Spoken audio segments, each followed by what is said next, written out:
The elders start telling. Jonathan, stand in the center of the circle of shame. You have brought shame to the family for what you have done. Shame? How can I get shame? I've achieved so much. You should listen to me. No, it's not shame, it's pride. We can do something else. You cannot speak. You are outcasted. And as he did that, he went through the process, what we all know, the classic drama triangle, between the victim, rescuer, and the prosecutor. He just kept playing the card, how sad am I? To that, or why the hell am I here? I should be back with my folk. You are no good. To saying to himself, come on, it's okay. You had your share of fun. Live it, buddy. Do you think you're all alone? No, there are many outcasts like you. I'm one of those. He's one of those. We have come to join you and to take you to a land. To a land? Yeah. You think you're the only one here? There are many like you. Of course, there is a land for us too. We're never alone.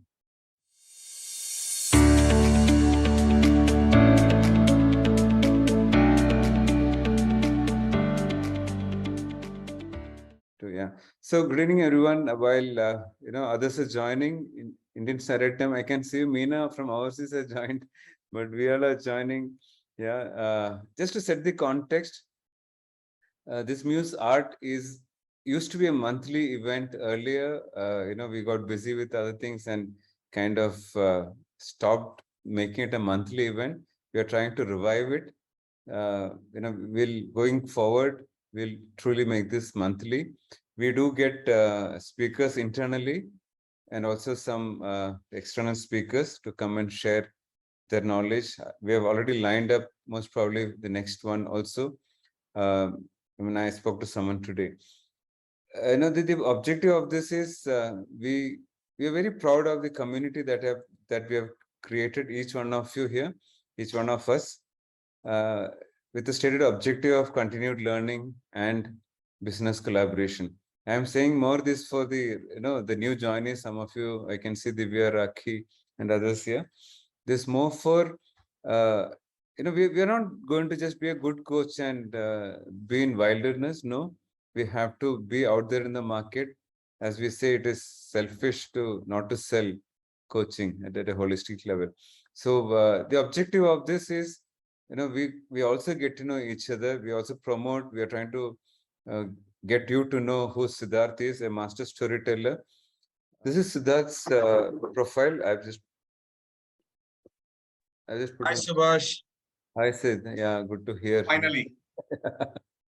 Yeah, I was getting concerned that because I saw you keep coming and going for the last 10 minutes.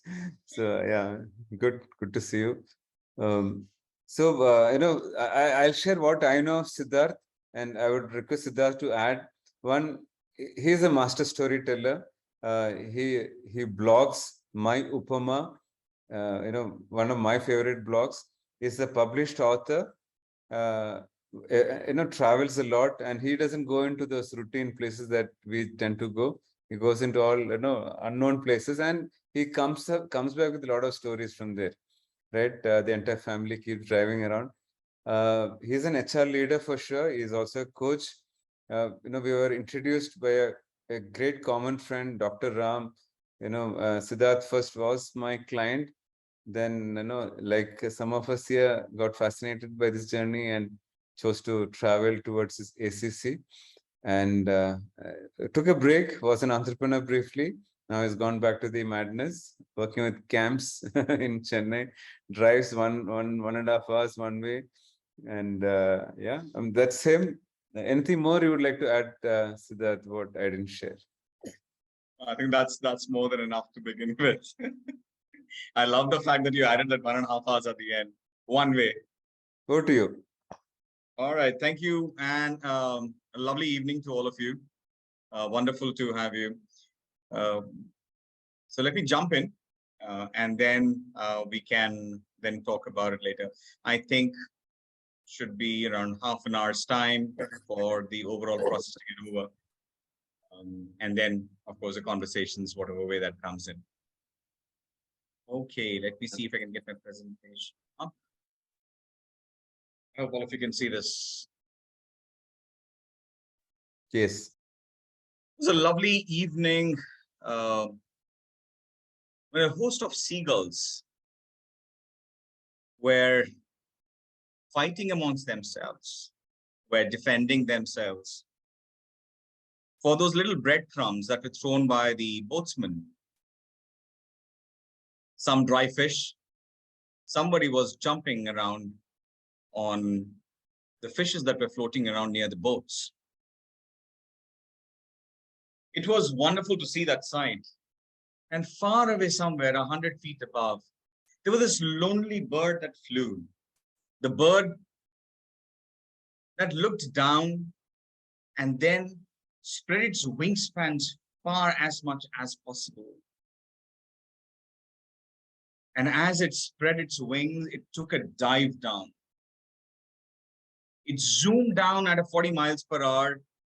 And before anybody could know, it put its webbed feet ahead and tried to stall itself. The seagull was trying very hard not to splash into the water, but glide over the water. Seagulls were not known to be stalling anywhere. They fly, but they don't stall. They don't glide. They flap it. Jonathan kept doing that day in, day out. And as he raised a little higher, as it tried a new trick, trying to turn its feather in one way or the other, it would go crashing into the water amidst all its friends and fellowmen.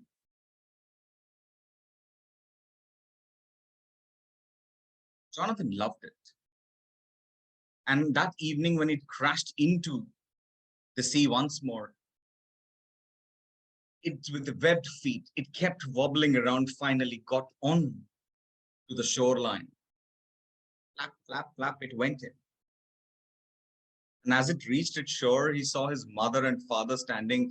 And the mother said, "Why is it so hard to be like the rest of the flock, John? Why can't you leave low flying to the pelicans and the albatross? Why don't you eat? Look at yourself, you're just bone and feathers."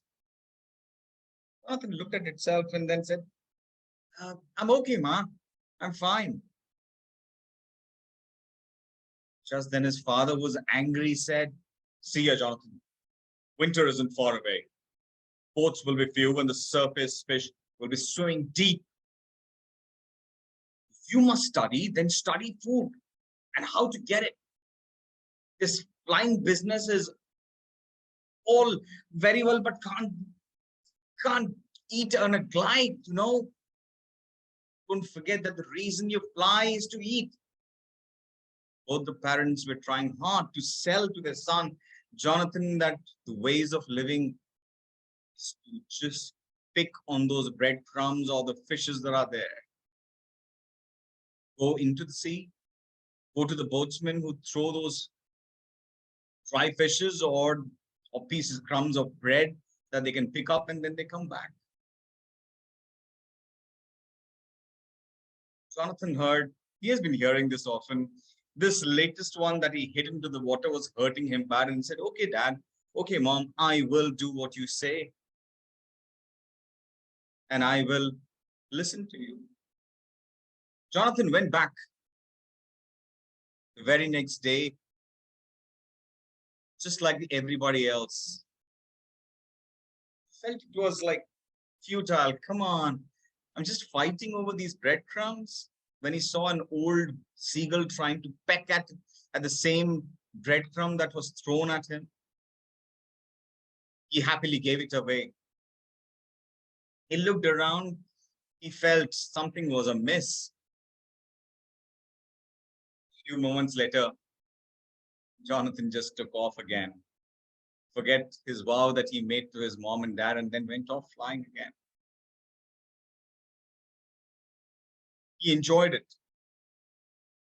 He enjoyed it, and he said, "Okay, let me not do it here. Let me do it a little far away." And he went to a place where he could not be seen, and he flew high,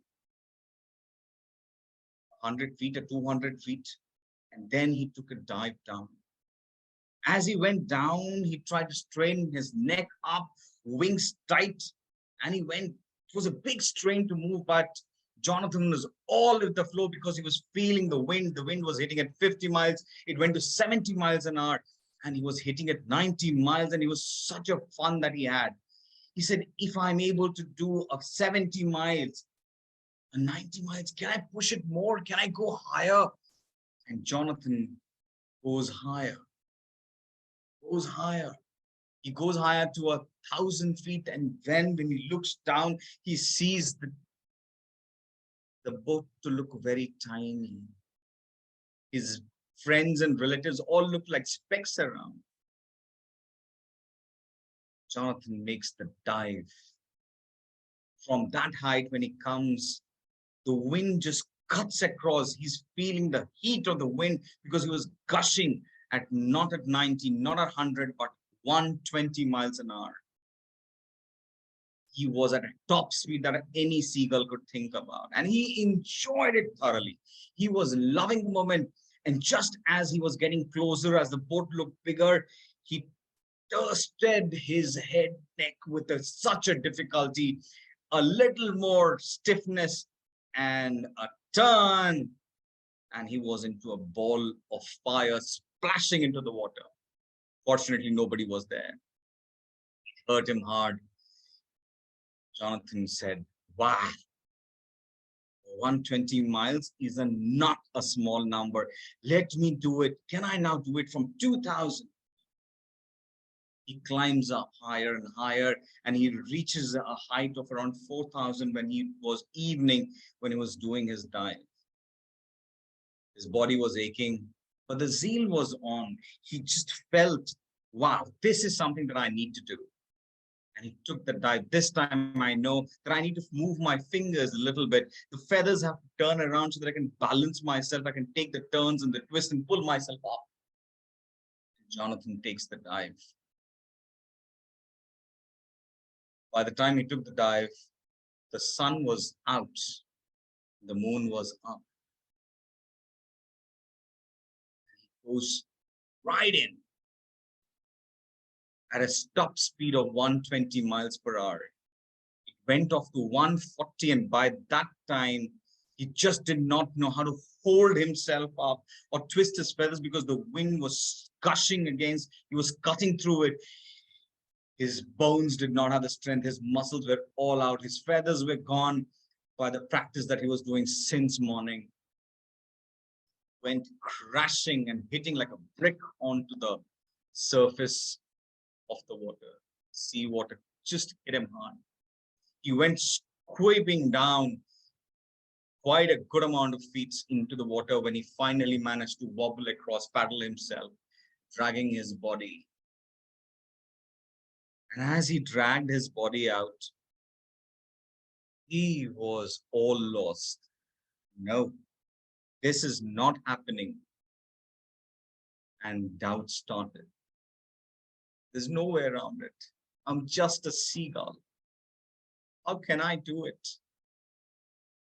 I'm just limited by nature. He started looking at himself, the wingspan that he had, the sheer weight, the webbed feet. He looked down. If I were to meant to learn so much about flying, I should have charts in my head, man. Those charts will tell me what I do, where I go, how do I calculate. I can't do this, and was feeling lost with it. Father was right. I'm a seagull. Why am I not at home? His question was, why are you not at home all the time? And he's right. What am I doing here? What am I doing? If I'm meant to fly at a speed, I should have this falcon's small short wings. And maybe I should live on mice, not on the fishes. I'm not right. I don't belong to these places. His body weight was towing him too hard. He told to himself, oh, I had my share of joy, fun. As a seagull, I did my best. I don't know. I mean, many times we do think about that, and Jonathan was no different. He said, come on, I did my best. Gave my best shot. What else do you expect? Come on, you did good. Feel good about it. Became critical again. This place, seagull at night, he looked up and he said, no, no, seagulls are not to be here. I should be going home. Why am I roaming around here? Why? Why? Should be going back. It's like a triangle going back and forth. With the thoughts so convoluted, he did not know. He was literally dragging. I don't have. Nature has not made me so. Such difficulty. Oh boy, what am I doing? And this was a phenomenon that went on in Jonathan's mind. Finally, he thought, let me fly back to the flock and be content and do what the flock does. Go and fight for those fishes and for the breadcrumbs. Figure out what I'll do for the winter. But I'm bored. Let me just go back. It's not for me. My nature is not. Come on. I should hear my dad and mom more and more. And as he did that, he went through the process, what we all know, the classic drama triangle, between the victim, rescuer, and the prosecutor. He just kept playing the card, how sad am I, to that of why the hell am I here? I should be back with my folk. You are no good, to saying to himself, come on, it's okay, you had your share of fun, live it, buddy.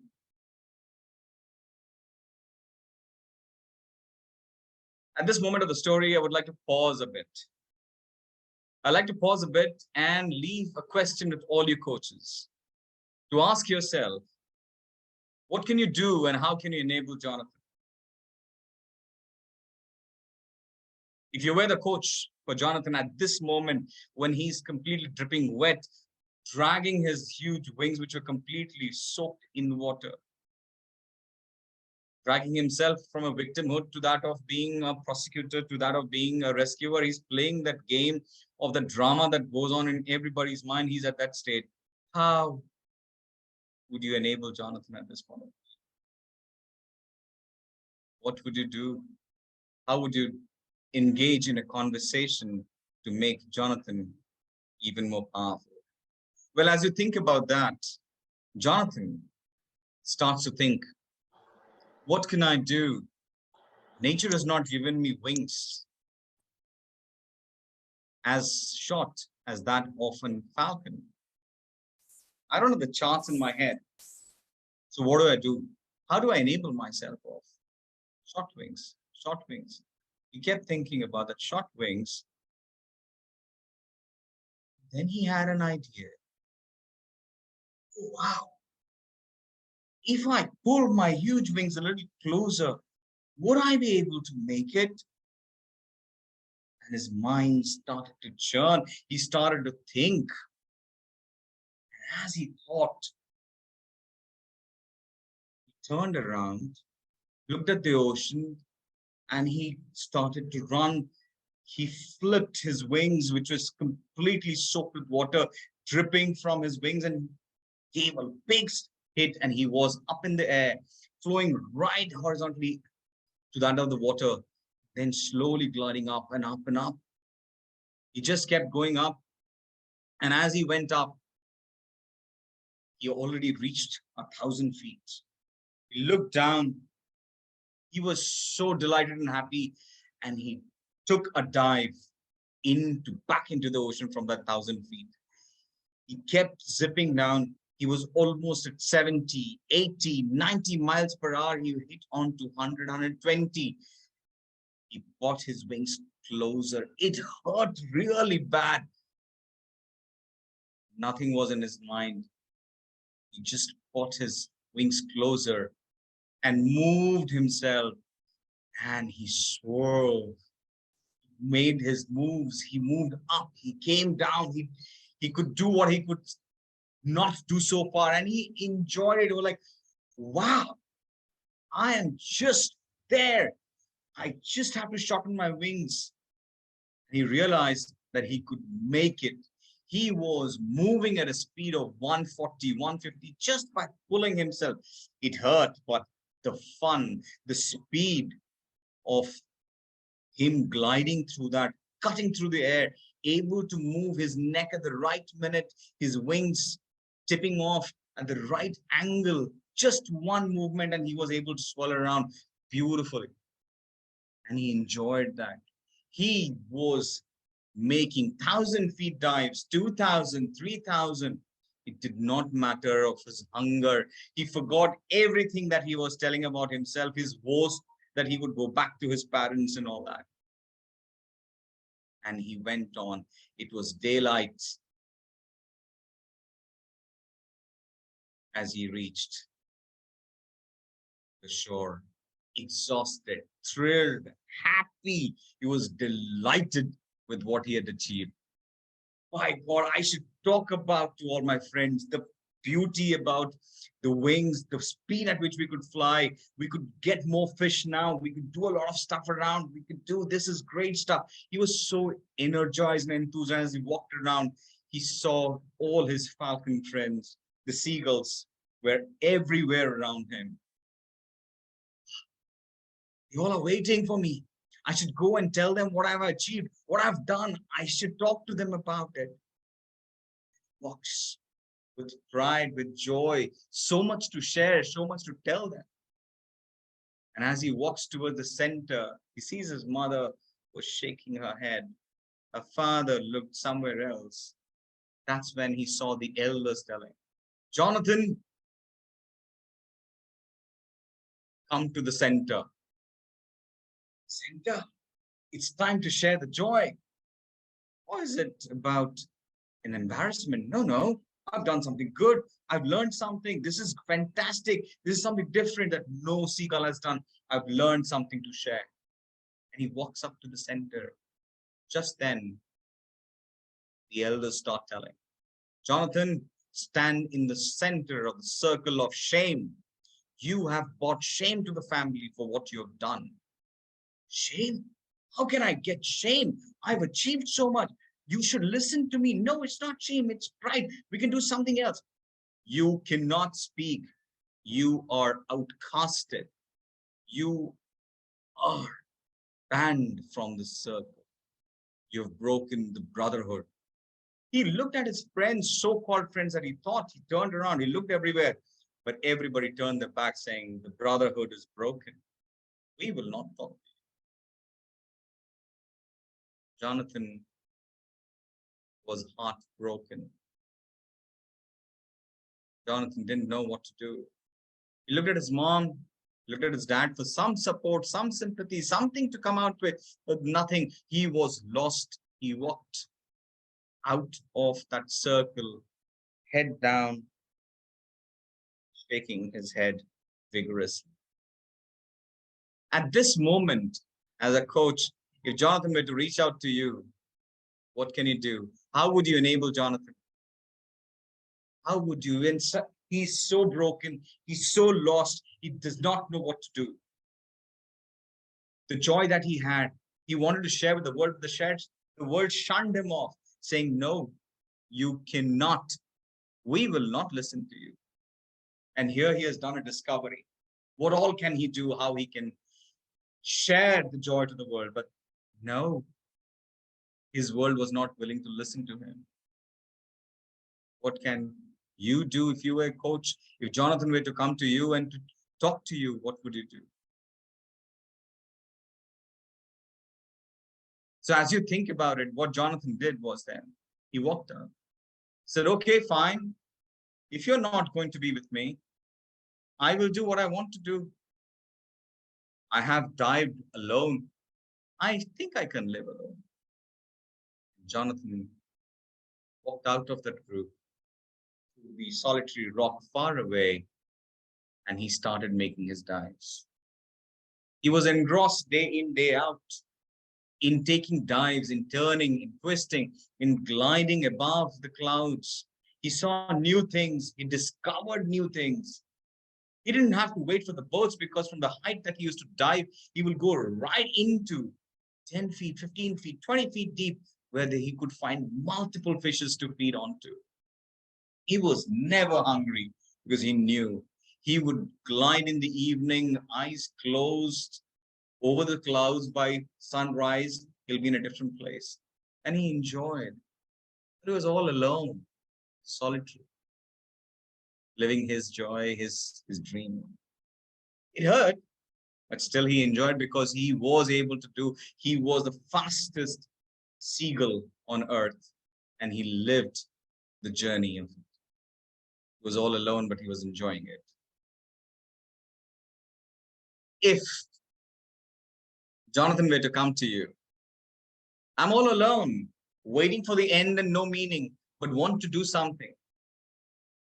That's the question if he poses to you. How would you engage with him? How would you enable him? What would you tell Jonathan? Bide your time. Figure out more. He's getting older. He's not getting any more younger, you know. He's just getting older. Gray hairs coming everywhere. His feathers were not so taut as he was as he's young. Yeah, of course, he was able to eat, feed, because the whole ocean was his world now. He was able to make space everywhere. Jonathan carried on. Think about that question if he were to come to you to get engaged in the conversation. Meanwhile, Jonathan carried on, on his solitary flying, on his amazing journey, all alone though. And as he did that, one day, there's always this one day, right? In every story has got this one day when the twists and turns happen. One day he was flying all alone, wings spread. He saw there were two birds right next to him, two seagulls right next to him, wingtip to wingtip touching. They seem to be knowing what they're doing. All of a sudden, Jonathan gives a dive down just to break away. You know, he's not used to it. It's been a long time since he got company. So he took a dive. And as he took a dive down, he looked right, he looked left, and he found that both the birds were right next to him. Same speed. He increased his thirst. Birds increased their thirst. He took a turn. They took a turn. He went up. They went up. And they were all playing along. And he said, "Gentlemen, who are you?" The birds said, "Do you think you're all alone? No, there are many outcasts like you. I'm one of those. He's one of those. We have come to join you and to take you to a land." To a land? Yeah. You think you're the only one here? There are many like you. Of course, there is a land for us too. We're never alone. Would you like to join us? Jonathan gave a thought and said, "Wow, a company after such a long time. Why not?" And he flew along with Jonathan. The two flew off to a new land, a new place. There, he met many of his own kind and started learning new things where it went beyond the meta state. When he started thinking beyond, like moving from one place to another place at lightning speed. He met Chiang, who could talk to him that this is not the only world in which we survive. There are many worlds across us. There are many spaces that one can go for. One place he was at the beach. The second place, he was on some rock, some stone somewhere, some place. And at the next minute, he was gliding with the friends right above the sky in just a flash. And he mastered the art of vanishing away too. He learned. He made friends. Chiang vanished away one day because he was very old. He was 1,000 years old. Jonathan was sad. But then that's part of life. To move on, he said to himself. And then he looked around with his friends who were there. It made friendship with people like Sullivan, who were becoming his best buddy because they both were in tandem. One day, Jonathan said, "I would love to go back home. You know, everybody is gone whom I wanted to work with, but I feel like going back. I want to go back." Sully said, "Really? Man, nobody wants you. You're an outcast." I said, "Maybe times have passed. There could be somebody who could look out for me, who could be asking for my skills. I don't know until I go." Sally said, I'm feeling sad. Then, well, we don't have to wait and worry that we are distant away.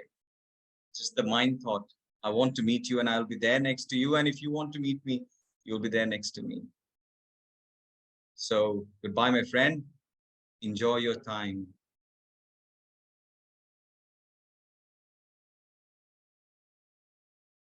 How can you make Jonathan more powerful? How can you make him more and more stronger in his journey to find something new, find something different? So as Jonathan went off in a flash back to his place, he didn't have to wait long. He found many of his new buddies who wanted to challenge the customs, who wanted to challenge and learn from Jonathan. And Jonathan was all eager to share his journey, his learnings, his way of living.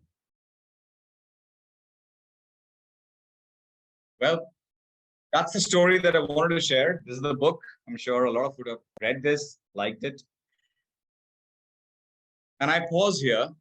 Let me stop share. I just pause here.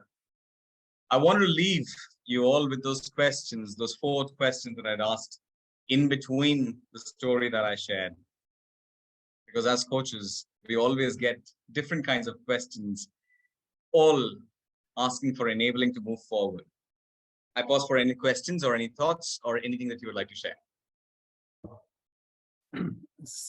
So my new perspective said this, my connection with hero's journey. We never looked at. Of course, I read it long back, but for me, his return to the group and supporting, willing to share, is the journey of a hero. That's a new perspective. To me, when I looked at it, it is the circle of life coming to a complete. You go back to where you started. Very true. So, Sid, I read this book in my MBA. It was 3rd book which I read, and then I realized that actually entrepreneurship is the land of outcasts. To break out after doing MBA, the expectation is that you would be going to a BCG, McKinsey, KPMG, XYZ.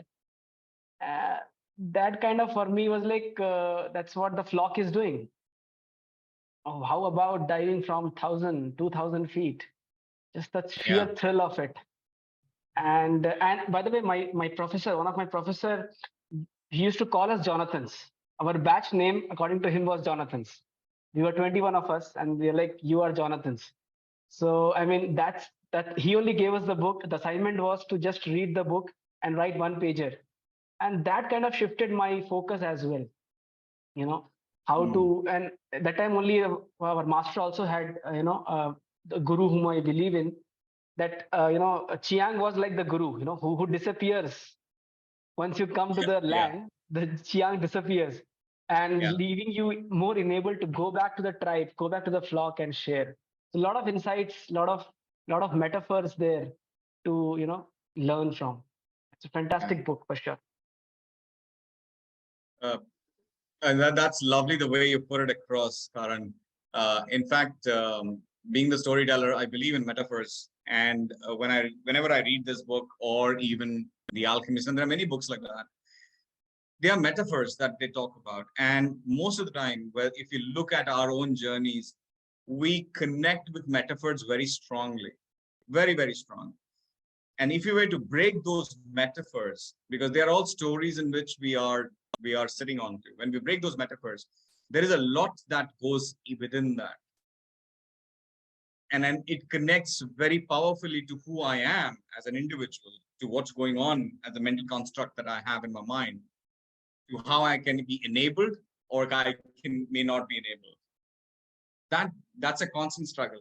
If I'm able to break that metaphor, the story that's going on in my mind, it's easy for me then to move forward. Am I audible? Yes, you are. Subash, thank you so much for arranging Mr. Sidhartha Satpathy. And it was really, kind of relearning about things, which this book was read by me when I was just passed out from the college, much before my MBA days or much before I started working. So only one thing I can really understand at this stage of life: one should not compromise, the higher values or higher mission of life. That more than the regular call, we have something much higher to do in a spiritual way. So we should not leave that call, and there could be a lot of threatening, a lot of, fear from people, but we should not stop our vision and mission because of such small things. That's what I felt. Very nicely narrated. Thank you. In fact, the question is when I hear about fear, is what really drives that fear? Where is it rooted deep within? And to me, most of the time, the unraveling happens there as to where the journey of this fear is. And if can I break that fear off? Can I find that higher purpose that I'm looking out for as an individual? How do I connect with the higher purpose? And how do I make friendship with my fear to move forward? Thank you. Thank you, Satpathy. Thanks. Yeah. Any alternate view? We don't need to necessarily agree. Yeah. Yes, Bindu, over to you. Hi, Subash. Thank you, Mr. Satpathy. That was amazing. I don't know. I think that there is a Jonathan inside everyone.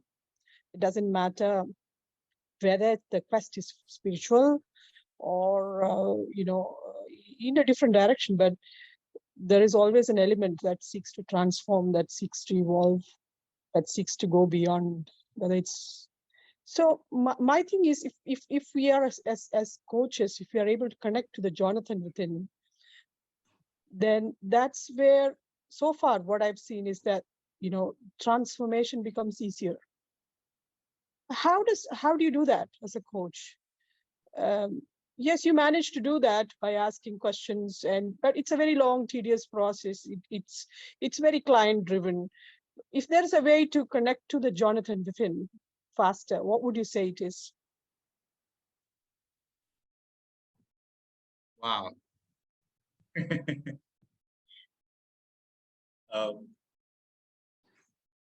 I was listening to somebody who has been, I'm sure all of us do cooking, and this was one of the master chefs I was listening to. And he said, we have gotten the culture of microwave cooking or pressure cooker cooking. When you live the journey of the slow cook, the beauty of the food is even more tastier. The palpability of it is very high because the food gets really enriched. And when we rush into it, the struggle is always, did I get the whole recipe right? Or have I done a quick fix? So my thought is always, I ease it off and then I go along with that because everybody has one pace or the other. I have my pace of learning and going towards the journey of what I'm looking out for. Somebody else has another journey in the pace he or she is looking out for. I don't think so. I could rush it in, but I leave it to the others to respond because that's a very powerful question. I think, should we rush it in? Is there a quick fix towards it? And many gurus out here can talk. Personally, I agree with you that if the process is driven by the individual and not by the coach, that's much more powerful. But my point of view and your point of view may not be the point of view of the person who's sitting on the other side. And that's okay. Yes? That's okay. So yeah. That's hence the question.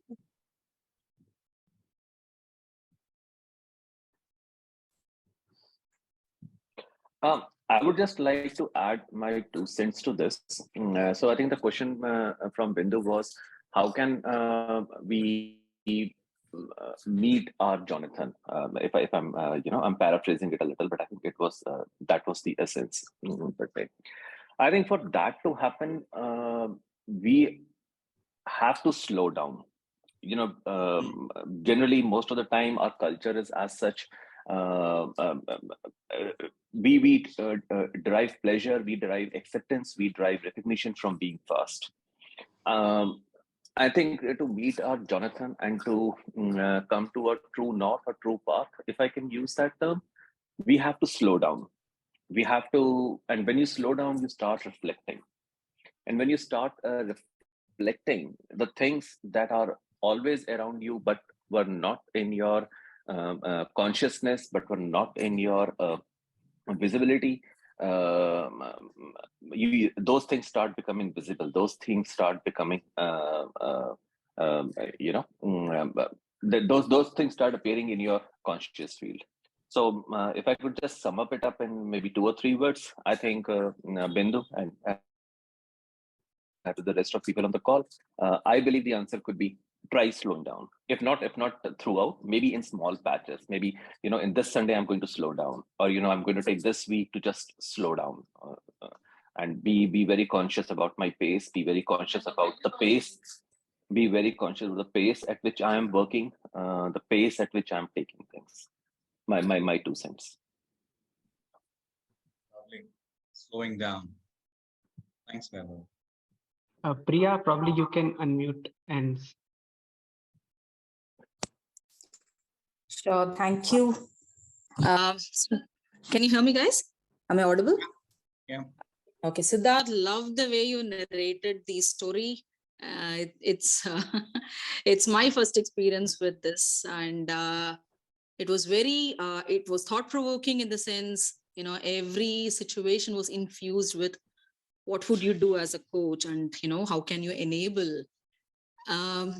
As we went through the story, actually I was feeling very pressurized in terms of, oh my God, what powerful question will I ask if I actually land up with such a client? And somewhere, that pressure led me to think, what, it's not my agenda at all. My question would rather be, what is Jonathan looking for? What does he want? Is he okay? Or does he want the acceptance, or does he want his authenticity of, whatever experience was coming his way? And while I was still thinking, the story progressed, and it also gave me an answer saying that, what, life still progresses despite the answers coming to us, speedily or taking its own time. But life progresses, and eventually Jonathan went his own way, and probably trusting our own journey is also an answer for those people who may not be working with a coach also. So a lot of insights, that loved it. Lovely. Thank you. Thanks, Priya.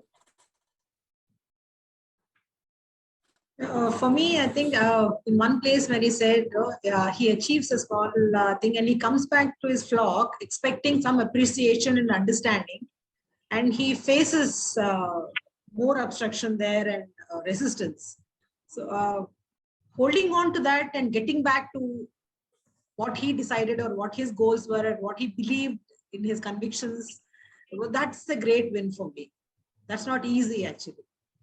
From his own people, when he faces that kind of resistance and he crosses that hurdle, such a big hurdle, and then he gets back to his conviction, I find it a great achievement in his own mind. So much of strength that it talks about. Strength within. Yeah. Absolutely. Thank you. Bhavani, probably you can. Yeah. Thank you, Sidharth. It was a fantastic story. And my question is slightly not about Jonathan, but more about you. I'd like to know about your storytelling journey, because I think there's a storyteller in all of us. And maybe I joined a little late, so I maybe missed the introduction. But I'm sure we all have a voice stuck somewhere in our throat of telling a story of the likes of Jonathan, many, many more personalities we've encountered, and our own circle of people, but probably our own story. But to say it the way you have, to bring it to life the way you have, I'd like to hear about your journey in becoming a storyteller, if you could share that with us. I think, Bhavani, you answered that question yourself. There are stories within us and there are stories around us. I've been a dramebaz always, and I continue to be a dramebaz. At home, I have my own antics going on. My son, who is giving his 10th board, he says, I think your PJs are getting worse day by day. So, yeah, I, I kind of, I just keep observing some way or the other. And that's where I pick up. I remember when I wrote my first blog, it was such a pressure for me. It was on Google Blogspot, and I just wanted to get it out because I just want to get started somewhere. This was some 10 years ago, if I remember it right. I don't have that page now, but I think that was the journey when I started. And over the years, it has just become part of the process that I would, when I go around somewhere, come back, write something, not about the place per se, but rather about what happened there, to the person that I met, to the things that went around a particular place. It could be a rock. If the rock is around, what happened around the rock or the person there. Some way that is built on. And then, of course, I did go through a program where I learned storytelling from Geeta ma'am in Bangalore itself. I went through a course. That was more on a crash course to get the theatrics more refined that I used. So how do you use? But yeah, I've been a dramebaz throughout, so that I think has helped me continue with the journey. Yeah, because I think the way we all read books, and we all have strong convictions about the message in the book, but to put it out there in a way that reaches another person, I think is really powerful. And so maybe it's like, just get going and do it, and then refine our skills, become our own Jonathans in some ways with the storytelling journey as well. Thank you. Thank you for sharing that. Thank you. Thank you. Anuj ji, you can probably. Hi Sid. So I joined this session because of the storytelling. So I was so excited. So, we discuss serious things, but a story. So it was very nice. And that part where they say something to him and then he does something good and he's looking for appreciation. So it's reminds me of the song Kuch to log kahenge. Logon ka kaam hai kehna. So I got a new perspective today. So so I'm also doing ACC. So what I felt is instead of looking at the client who's trying to solve a problem, so just look at a story. The like for I would henceforth look at, okay, there's a client and the client has a story, and I have to listen to the story. So in that case, I won't be bored because I'm listening to the story, and I can always ask questions. Ab kya hua, tab kya hua, kind of. So it's a different. I mean, it takes a bit of seriousness out of the equation. Commitment is there, but the story, well, it makes it lighter for me. So thanks for that. I enjoyed the story also. Thank you. Thanks so much. In fact, I remember, I think it was one of the classes where Subash and Priya were taking, and I was there. I heard this, and it has stuck in my head, that when your coachee comes in and sits, the first 15 is like the groundwater from a tap. And I was like, groundwater from a tap, what does it mean? And the beautiful explanation that if you go to an old house, which has not been used much, and you go and the couple of things that you do is we check how the toilets look like, we open the taps, switch on the lights. So when you open the tap has not been used for a long time, the first 5 minutes is the brown water because the water has been stagnant, it just gushes out. After it has come out is when you tend to get a clear water. And for me, that first 5 to 10 minutes is the brown water is nothing but the story, the raw story and the metaphors and the data. And how I pick those becomes essential for me for the conversation to build on, for the journey, whatever that the coachee wants to pick. Thank you. If there are no questions, I think we can wrap up early. Thanks, Sidharth, once again. I'm sure most of us are going to pick up the book once again and read it for the sheer joy of taking us through this. brilliant session. But the questions are, I know that's something that you leave us with. As Priya rightly said, we don't have answers also. So we leave with those questions today. Yeah. Madhavi, I think, is Yeah, she's already showing the book. Yes. Yeah. Thanks, Yeah, I'm Subash, ready to because review it again tonight. Yeah, very true. And read it slowly, perhaps. That's also another important message today. Yeah. Yes, Sid. yeah, I think thanks, because when I was speaking to you, I wanted to do something different and not the usual. I know we have a lot of constructs that we talk about.